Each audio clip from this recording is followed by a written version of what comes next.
Welcome to Understanding the New Economy, an interview series where Karen Parker and Michelle Vandepass interview leaders and experts about what it means to be successful in business and stay on the cutting edge.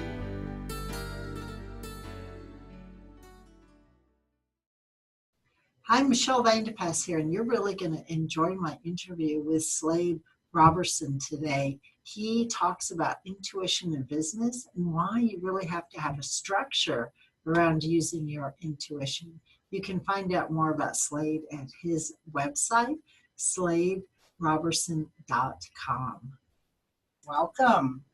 Thanks for having me, Michelle. Slade, on your podcast, you talk about how you're very intuitive, but it's not all hearts and flowers, I think is the term you use. You are the most grounded, intuitive I think I've ever talked to. And that must make for a really good match in business, because you have to be pretty grounded to actually run a business and make money. Can you tell me how those two of those things work? And that's a big question, so we may have to dissect it a little bit. Well, my tagline is fewer hearts and flowers than most New Age blather.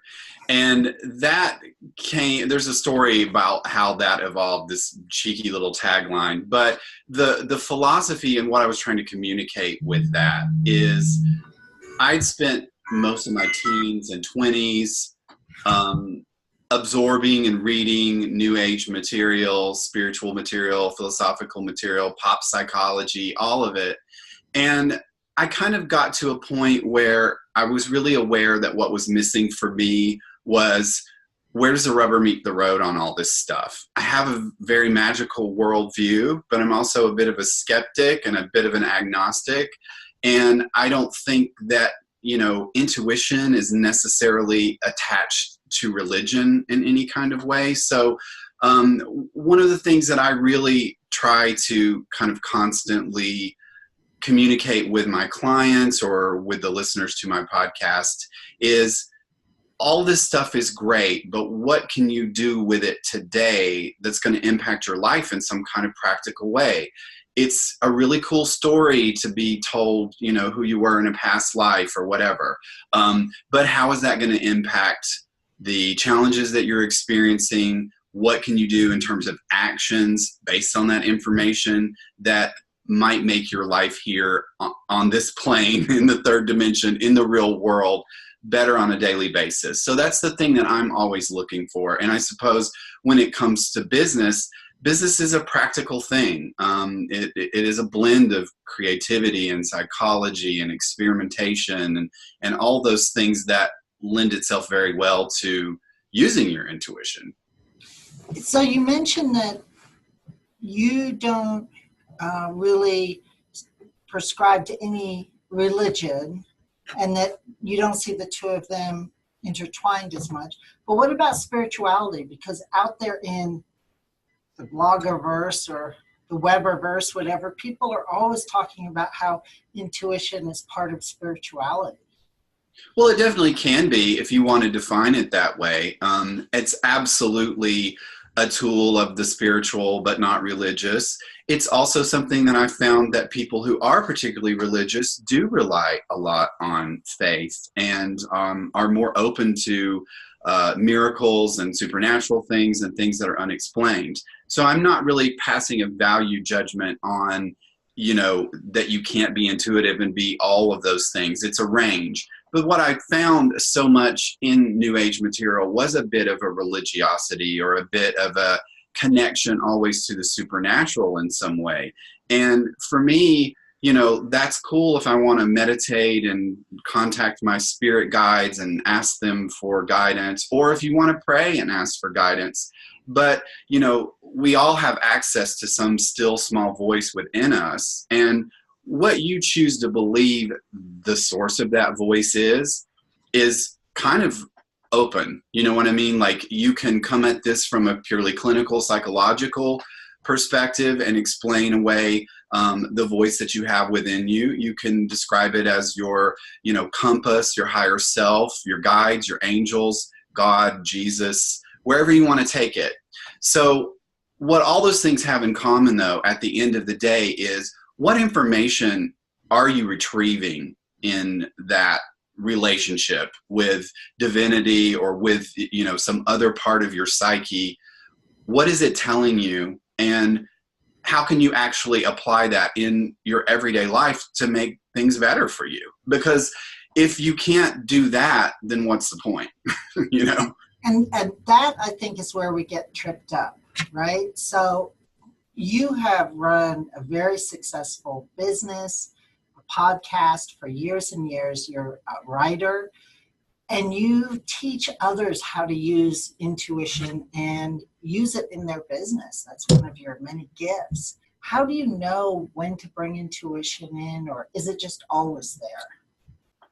I think one of the things that you need to understand maybe a little bit, and I will probably mix metaphors like crazy in trying to explain this, but one of the things that I try to get people to do is just to orient themselves and look at their consciousness in a different way and realize that you already have this. It's already going on. And maybe it's a matter of just sort of taking you through the attic and pointing out all these things that you've got sorted into different piles and say that over there, that's your creative channel. This over here is your intuition. So a lot of the process with working with people one-on-one, I notice, is that they, by you describing the way in which your own intuition works, will often realize or have an epiphany around what they're already doing or what they've already had glimpses of and didn't realize that they were doing. Once you know, like, oh, that's what that is, then you have a better chance of using it intentionally. One of the ways that I like to describe the different kind of channels of the mind is to think of them as like a big 6-lane superhighway, going through a major city, right? And you've got the logical thinking mind that's sort of trudging along. It tends to be over there on the slow lane where all the, exiting and on ramps are, people aren't moving quite as fast. You're in a lower gear. You're trying to figure out where to get on and off, that kind of thing. And then you've got those lanes over to the left where things are moving much more quickly. In my understanding or conceptualization of this, the intuitive mind and the creative mind are kind of 2 lanes right next to each other. And so when you hear creative people talk about the flow, being in the flow, if you've ever written something, regardless of what kind of writing project it is, but if you've ever experienced writing something where it's really just coming through and you're not struggling, you feel like you're just court reporting and typing as fast as you can, and you think, wow, that was effortless. It was like it came from somewhere else. So that flow state is an intuitive state, and there is a kind of almost like a swerving that happens, I think, with intuition and creativity, where those 2 things, you can kind of meander back and forth between those 2 lanes. If you're really in the flow, I think what's happening is you're driving right down the line in between them. You've got some wheels in one and some wheels in the other. So this is one of the reasons why I talk about this isn't necessarily religious or spiritual in any way, because there are a lot of artists who are really aware of these states of consciousness that don't necessarily attach it to spirituality or religion in any kind of way. And that may be a little bit of a different topic. But what I want to get at here with this whole fast lane, slow lane kind of thing is intuition is really quick. The thinking mind, also called the ego, also attached to fear, the part of your brain that wants to overanalyze and second guess things and go, wait a minute, maybe that's a terrible idea. That's all a kind of slow, methodical, kind of ongoing, obsessive channel that's happening. Whereas intuition and creative bolts from the blue or whatever it might be, inspiration, like this idea hits you, that stuff comes in very quickly. And it arrives first. You know what I mean? It's like it's moving faster. And so one of the things that you have to really learn how to allow yourself to do is to not immediately bring in that thinking mind and start taking it apart. Give it a pause for a second. Try to capture in some way that moment of flash of whatever it might be. All right, I got a question. Okay. Move on. So I think this is one of the things, I just had an aha moment, that inspiration, well, it's not quite, I'm not clear yet. inspiration. So a thought comes in. I'm like, whoa, I have a brilliant idea, right? I'm like most of my clients, I get 200 of those a day, right? It's like they're ping, ping, ping, ping, ping, all these brilliant ideas, creative types. And then that I don't really consider intuition, and maybe I should, but there's the other part that's like, dang, I knew I shouldn't have taken that client, right? But that's always after, that's after the fact, when I realize I should have listened to that intuition. So break down for me the difference, how I usually recognize it's intuition after the fact, but I totally understand when I've got inspiration coming in. Right. Difference. And well, there's probably a difference there between what we talk about as being your gut. You know, people in business often talk about making decisions on instinct. I think what we call instinct in, you know, the muggle vocabulary, the non-magical world, uses instincts kind of interchangeably, I think, with intuition sometimes. You made the perfect example of, I had a bad feeling about that client. But then what happens is your intellectual mind comes in and starts enumerating all the reasons why you shouldn't trust that. Well, wait a minute, they're paying you, they seem like a nice person, their check cleared, they, you know, seem to be motivated, whatever the list of criteria might be, in spite of the fact that you had this feeling, you had this initial kind of gut response. And that's what I mean about the difference between kind of the immediate sense of something and then later on this sort of belabored, you know, process that you go through. So the difference for me between maybe creative bolt coming in and then an intuition about something's a bad idea for me in my business, that is what you could call a gut check, right? And those are slightly two different things, and we can use different kinds of tools and techniques and processes to try to intentionally bring those on. But I think the gut thing is kind of hard to, it's hard not to have that if you are listening for it and if you'll act on it. Everyone knows what it's like to have a gut instinct that you talked yourself out of and then later said, why didn't I listen to my gut? So I think one of the things that we have to learn how to do is practice trusting these gut instincts and not questioning them so much. And there's a way that you can practice this in your everyday life before you deal with maybe some of the bigger things like, you know, your business client relationships or something. Yeah. So, all right. So I think with intuition then, to focus there for a minute, especially in business, because I want to dive deep into that for a minute. We've got the two pieces. We've got, all right, should I launch this program or should I stay with private clients, right? Let's just make it up. Should I rent an office or should I work from home? Should I hire this person or not hire this person? It's like an intuition of which direction to go, like looking for guidance. And then there's this other piece that we've been talking about, which is you recognize it after the fact, right? And so that's almost like guidance was coming in, but you weren't looking for it necessarily. So is there a way to recognize that guidance? What tool do you have for me so that I slow down when I get this fleeting thought and it's like 6 lanes in the fastest lane and it's gone before I've even realized that I had it, right? So slow down when I'm getting guidance that I'm not asking for, I guess. How do I recognize that? Do you want some tools, like some things that you can play with, some exercises that you can do? Yeah, tell me something that will help me so I'm not like, dang, I wish I'd listened to that, like, right. Fact, right?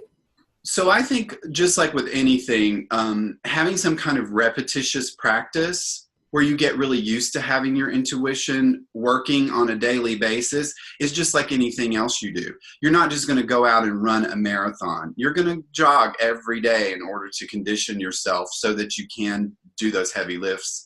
Another thing that happens with people's intuition is those big bolts from the blue that you get, they're spikes. on your sort of intuitive radar, whereas you have a lot of more subtle intuitions that are happening all the time that you don't really jump up and down about, because you might even think of them as being part of your personality. You just kind of move through your life and you're processing those, and you may be calling them something else. So as far as a tool that I really love, that really helps me a lot, is a combination of two things. One is a walking meditation, which is really great because it has all other kinds of, health benefits. It's a grounding thing.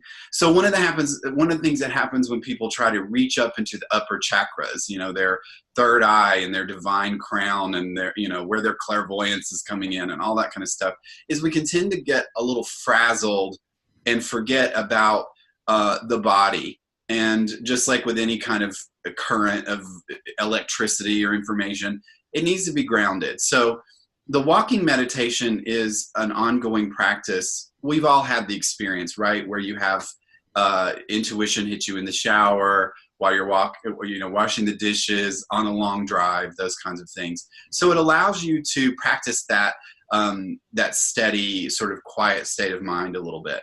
The other thing I like to really pair that with, if you want to bring your intuition online, if you want to really develop more of a relationship with that channel, is a free associative writing practice.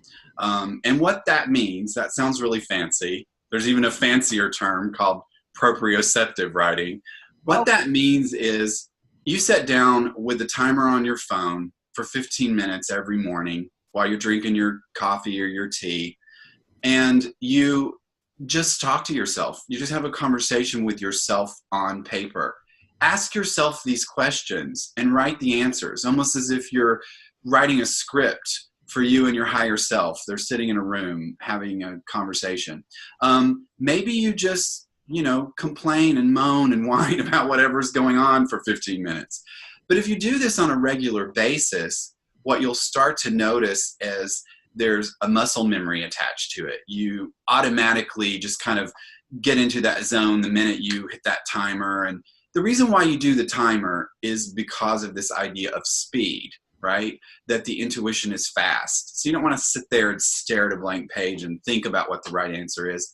You just want to you really want to let a lot of guards down. Nobody's going to read this. It's not for your blog. It's just something that you do for yourself to help, strengthen that channel. I can't tell you how much I love this. So one of the other people I've interviewed in this series is Perry Marshall, who's probably on the opposite end of where you are in terms of how to run a business. I'm guessing, right? I don't know. But the thing that I love about this is he said in a different way the same thing. You got to sit down in the morning before you start your day and write. And that's what he tells all his clients to do. You've got to get in touch with what's going on and who you are before you can go out there into the world. And as you know, I've interviewed Julia Cameron, who talks about morning pages, and that's a success for her life and her 20 books that she's written.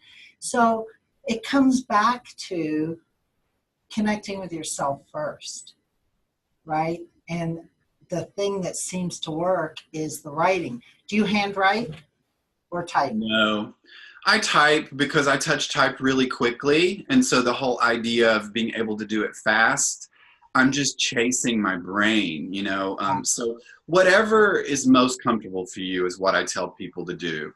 There is some science around writing in different formats, like writing out by hand kind of, forces you to slow down a little bit. But I'm all about the speed, about getting past the clutter of thought. Julia Cameron is a huge hero of mine, and the writing exercise that I'm talking about is very much the morning pages practice that she talks about in the Artist Way. We have to give her credit for putting that in all our brains, I think. Yeah. So I want to just say, though, for people who writing is a dirty word for them and it makes them feel like school is happening and they've got a paper due. There are other types of exercises that do the same thing. Mind mapping is really fun. Drawing and circling words and, just jotting words down on a blank sheet of paper and kind of drawing arrows in between them. And I like making lists. I think lists are very freeing because you don't have to worry about grammar and punctuation and what order things are in. You just sit and start listing things, you know. The spitballing technique that people do in boardrooms, you know, in writers' rooms and you know, marketing agencies, and where you have a big whiteboard and people are just throwing out stuff, dumb stuff too, you know. And the idea is that if you don't judge the information, but you really go for a volume of information, there are some little treasures that will trickle out. Yeah, nice. So to break it down a little bit, bring it back to business for a minute. You, even if you're showing up to the office or showing up to your workspace every morning, you start by writing. You type it out. Some people handwrite it. You might do mind mapping, drawing, whatever, to slow. Maybe, so you're actually saying to capture the fast. You're not saying to slow down. You're saying to capture the fast, to kind of get it, right? Absolutely. You could also talk to yourself in your car. Everybody just thinks you're on Bluetooth now. So used to, people would think I was crazy if they looked over and saw me having a conversation with myself. But other people I've noticed, one of my clients goes on her walking meditation and she talks into her phone on the voice memo. And she does this sort of same kind of exercising, just sort of freely speaking and explaining something to herself. Oftentimes, if you put yourself in the exercise right now, like talking to you, I've said a lot of things and described and explained a lot of things that I haven't necessarily set down and written down before. And one of the reasons why I like this idea of speed is because you think about conversation. We're talking back and forth. We don't know what's coming next. We have an ability to synthesize information and ideas and convey them very quickly to one another without stopping to think about it too much. And sometimes you overhear yourself saying something, you think, oh, that was a good idea. Write that down. Yeah, right. Okay, so I show up for my business and I've written in the morning, I'm drinking my tea, and I have a busy day ahead of me. I've got a million things to do. My to-do list is 150 pages long. I've got a client I've got to demand money from because they're late on the payment. I've got a program I want to launch. I've got to do some sales calls. I've got to hustle a little bit. I've got to get my taxes ready, right? It's like all over the place, no focus. What advice would you give me if I want to run my business from my intuitive place, from a place of flow, from a place of feeling guided? Do you choose which thing you're going to go for first? Do you tackle the hardest first? How much does intuition play in how you run your day to day? Oh, okay. Yeah. So one of the things that I like to do is play with these extremely rigid structures that within them have total sense of freedom. And what I mean by that is I schedule blocks of time, very short blocks of time, to do different kinds of activities. I go through my schedule. I dedicate certain days and times of day to certain kinds of functions within the business. And you have to, make that work with your personality. I'm very much a morning person. So if I'm going to be talking to people, I want to do those kinds of things early in the day. I always like a little bit of time to myself, though, to process in the mornings, drink my coffee and, have my chance to maybe do some free associative writing. So what I try to do is I am very, very strict about dedicating certain blocks of time to certain kinds of activities. One of the things that Julia Cameron talks a lot about in The Artist Way is having artist dates. Mm-hmm. So I have an artist date with myself every afternoon of the week. It's only an hour and a half long, but I schedule it. I go to a tea shop that I love. I take my computer and I don't work on anything else except that creative project time. For me, that's fiction. And yes, I could be working on my business 24/7. So I get really, really strict about this time belongs to this kind of activity. And then within that time, this is where the intuition comes in. I sometimes don't know what I'm going to work on until I get there. I let myself flow within the block of time to be any number of activities, as long as they're related in some way to that thing that I'm, working on, then it's okay. And I think it gives you a lot of freedom too, so that you're not beating yourself up if the words aren't coming and you think, oh, I'm going to go research some stuff on Wikipedia. It's Right. still part of the project. So you get to count that and not beat yourself up. So another way that you might look at this in business is, say, marketing activities, Yeah. right? Like Right. you can sort of be marketing 24/7 if you're doing social media and all these different things. For me, my business is, very much related to who I am as a person. So it's an extension of my life in a really personal way. It'd be very easy to be marketing all the time. So what I do is I dedicate, again, a certain block of time or certain small blocks throughout the day to jump on Facebook, make a post. Maybe that day you jump on Facebook and there are lots of questions from people in your group, and you spend that time answering questions and responding to people. So the intuitive part for me is the freedom to trust your gut in the moment to do whatever it is that you're kind of feeling, as opposed to overly to-do listing yourself to the point where, everything's a chore and you don't necessarily feel like it. Does that answer your question? Yeah, I really like this scheduling blocks of time and then being free within. What I see happen with clients sometimes is like, well, I like to just go with the flow, right? I like to see where my intuition brings me for the day. Mm. But what I have noticed is sometimes that does not hold yourself accountable for getting things done, right? It's like, oh, I canceled that appointment because it didn't feel right today or whatever. And Yeah. there's got to be some balance and accountability, because it can't be all in dream state up here. We're in the third dimension. We have businesses to run. We've got money to make to keep our light bill on, right? So I hear you say have some structure and then give yourself freedom within that structure. Yes. So, the thing too is, if you've ever written a book, Michelle, as I know many of your clients have, nobody feels like writing every day on their book, but it takes, it's like eating an elephant, one bite at a time. And if you only relied on the days that you feel inspired to write your book, it would take you in your entire life. So, part of the accountability and the discipline is really about showing up and, just being really, really strict with yourself, accountable to that time, show up. Then once you're there, give yourself that freedom to be a little bit, loose with it. But that's the way that I keep my relationship between, like you said, doing everything based off inspiration and vibes and all that. And then where does the rubber meet the road? How do we ground this in reality? And then we do all the things that, boring adults tell us to do, like schedule it and have a date and time and. Yeah.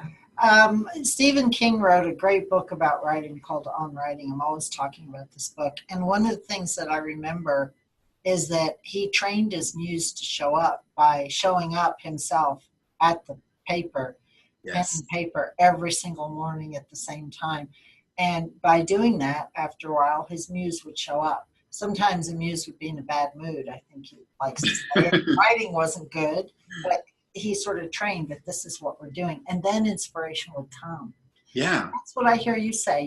You schedule, you have a block of time, you are self-disciplined, and that allows for the inspiration to come. It's sort of like, this is when I can pay attention to intuition. You're also not getting up every day and having to reinvent your schedule.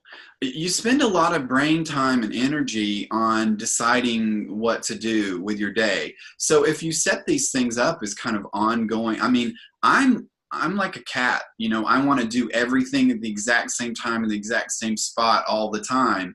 And then what that does for me, that sounds really, really strict and really boring. But what it does is it actually makes that decision once. So I'm not getting up every day having to decide when I'm going to do something. It's already been taken care of. So all that bandwidth is then available to me for the, morning pages or the conversation with the muse that I talked about having, talking to your higher self, having conversations with yourself, doing all that creative woo-woo stuff. You have more gas for that and more time as well. So we're running the business. We've got scheduled time. We've got clients coming in, and we want more clients. How can you use intuition to bring in more people, more clients? Or can you? Can you say, well, I intuitively think all my clients are going to come from Facebook or from the coffee shop down the street? Is there any correlation there about how you use intuition in your business? Yeah, again, I think it's about a relationship between the two kind of halves of the mind and how you bridge them. So on the one hand, some of the best things that I do in my business are split-second decisions. For instance, I have a podcast, and at the end of every episode, I do an oracle message, like, if you're pulling a tarot card or whatever, and I actually pause and let you think while you're listening, or speak it out loud, whatever question you might want to have. And then I do a really quick little one sentence kind of tarot card answer, for that question. And my audience really loves that. And the weird thing was that was so much an in the moment invention. I was recording the outro to the show, which is the very last thing, that you put on the show, which is, thanks for listening. Here's where you got to do this, this, and this. And in that moment, I just thought, I'm going to do that. It was like a complete intuition. And I just did it and I put it out there. And I did it a couple of times as an experiment. Now, if everybody had written me back and said, that doesn't work, dude, that's stupid, wouldn't do it anymore.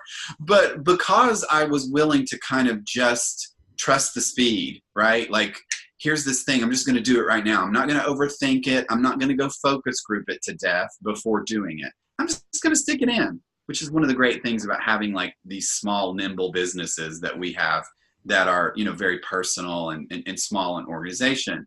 We can kind of do this stuff, and it's not going to, we don't have to have an act of Congress to do it, right? So using this example, what happens then is you look at the feedback that you get from doing that. For me, everybody wrote me, and said, oh my God, I love that. It's so cool how much that speaks to my question every time you do it. Keep doing it. And so it very quickly became something that I'll always do on that podcast. Now, with getting more clients, this might be a similar thing. You might have an idea for, what if I did this really quirky video and put it up as a Facebook ad, and, maybe you just have some idea. Go ahead and do it. Do it quickly. Don't think about it too much. Throw it at the wall and see if it sticks. Now, here's the thing that I always tell my professional intuitive clients who are, my mentoring students who are looking for clients. One of the things that I will tell them is, don't go up into your ivory tower and into your bubble and invent something that you think is brilliant and then spend a bunch of time and energy on it and then come down into the world and then be like, who wants me to do this thing to them? Because then what you're doing is looking for people who might match what it is that you've created. I think you're better off creating things quickly, creating things on a smaller scale, throwing them out there, and then follow where your audience takes you. One of the best ways to get clients is, before you go off and do one of those exercises where you write about your avatar and who your ideal client is and all that kind of stuff, look at the clients you already have. Is there a theme? Is there a pattern? Are they all women of a certain age? Are they all people in some kind of transition in their life? When you can step back, and this isn't an intuitive thing, right? This is a intellectual, grown-up thing to do. But it's sometimes we can get so caught up in all the intellectual information about what we're supposed to do in business that we miss something really simple. Like, why don't you just kind of look around, see if there's a pattern, notice who that group of people is, and then ask them, hey, what do you need from me that would really help you right now? And go make that. You make a really interesting point, because here's another thing I see happen is you get an intuitive hit about something, you go create it, whether it's a video and everything, and you put lots of bells and whistles on it, and then nobody buys. And then you beat yourself up because you think, dang, I followed my intuition, it didn't work again. And then you've got the self-fulfilling prophecy that I suck and my world is going to heck, and I might as well go curl up in the ball, right? It goes from this intuitive flash to I'm going to go lay in bed for 6 months, right? We do that to ourselves. So we get this intuitive flash and then nobody buys. What you're saying is make sure you meld some practical business things with it. Put it out there. Follow your audience. Well, and here's something else that I give a lot of advice around. I identify as being a writer. That primarily, right? Like if I could just go sit in my ivory tower and write books like Stephen King and everybody ate them up, I probably would do that. It's a very happy place for writers to be in. But I give advice to people all the time, especially if you're in the nonfiction sphere, you have a great idea for a book, that's a self-help kind of topic. I always tell everyone, hold off on writing the book, because that idea is alive and it's organic, and you can take it into a different space and create something more powerful with it and make more money by going into a sort of more free associative environment like a workshop. So a book that you're going to go and spend 2 years laboring over, you may put that book out there, like you said, it just lands like a brick, nobody was really into it. But what if you take that brainstorming session that you did around this idea for this book you want to write, you jot down some outlines, here are the things that I'd love to teach people. Go get in a room with 20 people, go have a workshop, use those notes, teach that to the room. What happens then is, like I was saying about conversation, when you're talking like I am right now, you're in a very intuitive state. You are making stuff up on the fly. I didn't rehearse what I'm saying right now, and so it puts you in a little bit more of a receptive state. It puts your audience in that same kind of active state where they're interacting in the moment. What you'll notice is the things that you thought everybody need explained to them, they get, and they didn't need 3 chapters about it. They already know that. So maybe you make note, you know what, the book doesn't need to go into a lot of detail about that. The opposite thing may happen where you realize, being in a room with people, that they all want to know more about something that you hadn't planned to talk about. So again, if you'll follow where the audience takes you, then you're much more likely to produce something that's going to be successful and really speak to people. I hear you really saying intuition and following the flow, and following intuition is not a one-way street. It's a collaborative process, right? You get an intuitive hit, you follow it, and then there's more coming. Interaction with your audience, or another intuitive hit, or whatever, another right? day of writing, or well, and here's a big thing that we talk a lot in when I mentor people who are developing their intuition, the idea of feedback. People say, well, how do you know that what you're picking up on is correct? You really don't. We're like the worst judges of our own value, first of all. The things that are really great about us, we're not such great judges of. Other people can tell you. We're also not really great judges of what we think is brilliant, that we're like putting out there like, oh, everyone will eat this up. So one of the reasons why you need feedback from outside yourself is because you can trust when you say something and every head in the room starts nodding up and down. That's feedback. You're onto something. You're speaking truth. Maybe that wasn't just something that came to you in the moment and you realize, oh, that's lighting everyone up.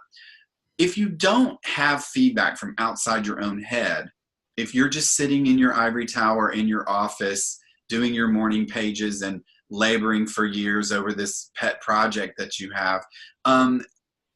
No, one of the things that is really more likely to tear your intuition down is all that time spent with your intellectual mind, which wants to undermine, overanalyze to the point that you're paralyzed. Like you can't even be objective about anything anymore. So even the most psychic person in the whole world is not very psychic about their own stuff.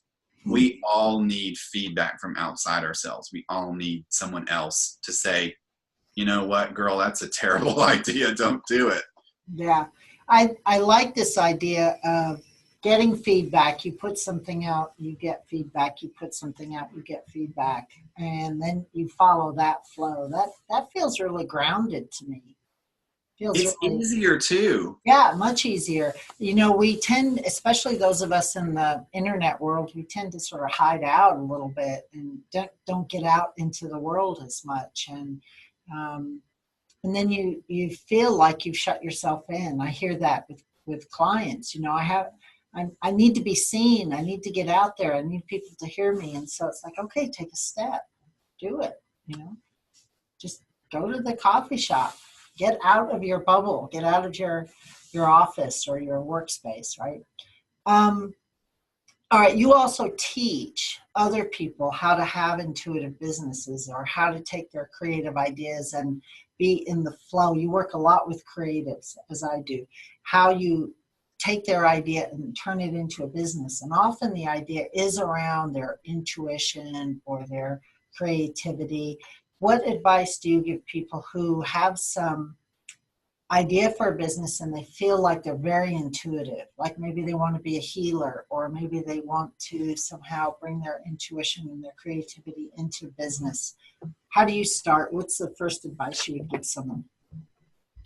I think it's, as in many things, it's selecting the right mentor, finding teachers.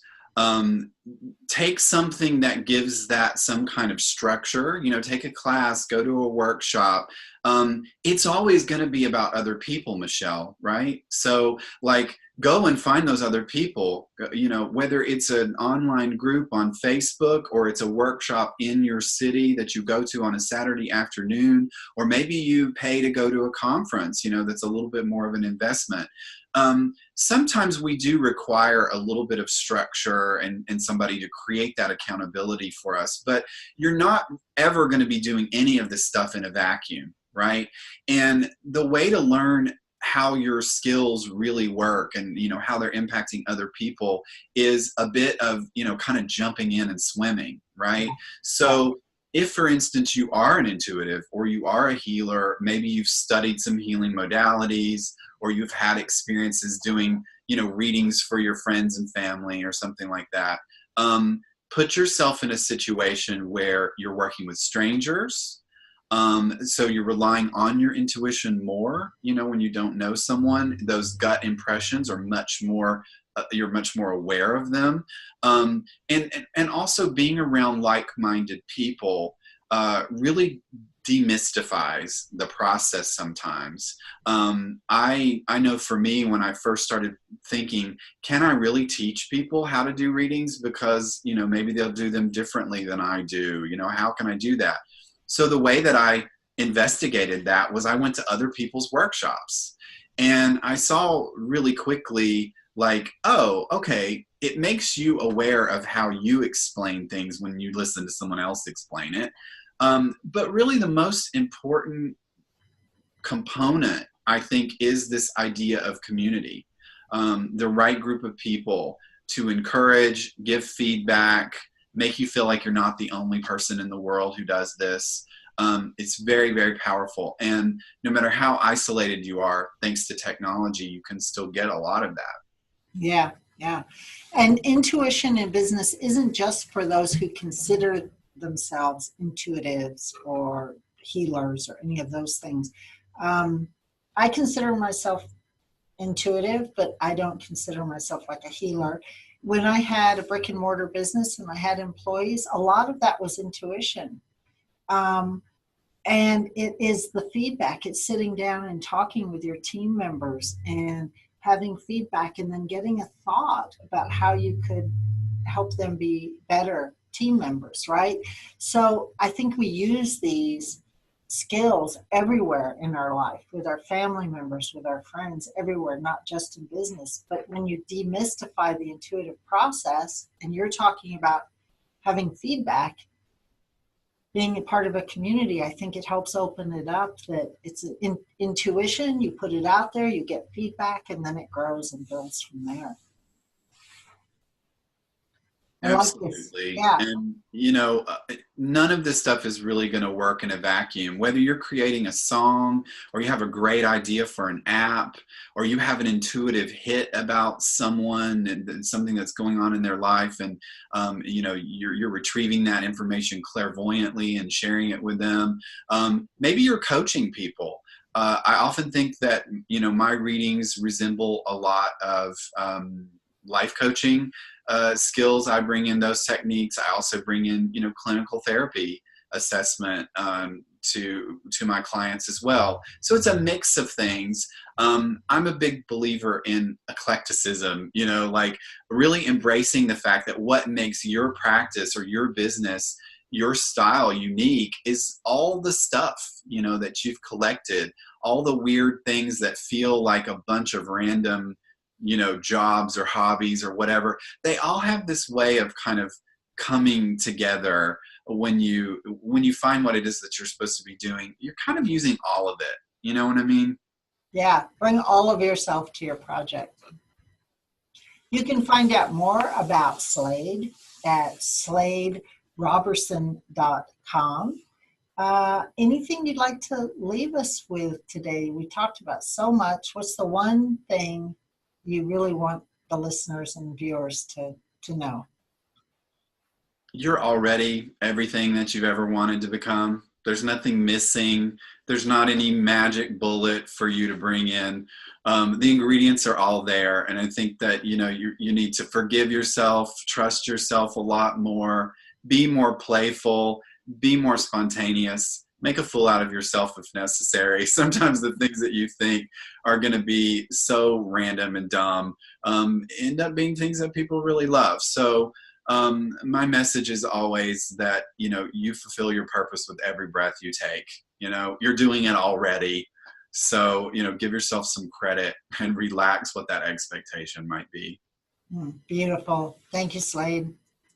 Thanks for having me, Michelle. Thanks for listening. Want even more of Karen and Michelle? Don't forget to subscribe and head on over to thematrix.world to join our growing virtual co-working community for even more amazing content and coaching.